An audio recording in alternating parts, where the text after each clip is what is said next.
প্রিয় মুসলমান ভাইরা, দেশের মধ্যে আজকে চুরি চামারি থেকে শুরু করে, দেশের মধ্যে অন্যায় বেবিচার জুলুম থেকে শুরু করে, ছোট ছোট বাচ্চাদেরকে নিয়ে ধর্ষণ করা থেকে শুরু করে প্রত্যেকটা ধরনের অশ্লীল কাজ এই বাংলাদেশের জমিনে হচ্ছে। কথা বলেন ঠিক কিনা? এগুলো হচ্ছে একটা কারণে, কারণ এই বাংলাদেশের জমিনে কোরআনুল কারিমের বিধান এখন পর্যন্ত বাস্তবায়ন হয় নাই। কোরআনুল কারিমের বিধানকে যদি বাস্তবায়ন করা যেত তাহলে কোনো ধর্ষককে আর খুঁজে পাওয়া যেত না, তাহলে কোনো ছিনতাইকারী, কোনো ডাকাতকে এই বাংলার জমিনে খুঁজে পাওয়া যেত না, ওই শাহবাগীদের মতো নাস্তিকদেরকে এই বাংলাদেশের জমিনে খুঁজে পাওয়া যেত না।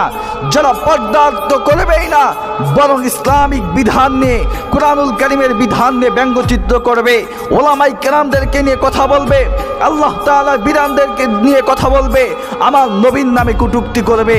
প্রিয় মুসলমান ভাইরা, এর জন্য এই বাংলাদেশের জমিনে ইসলামকে প্রতিষ্ঠিত করার জন্য আমরা কে কে রাজি আছি তো হাত তুলে আল্লাহকে দেখিয়ে দেই।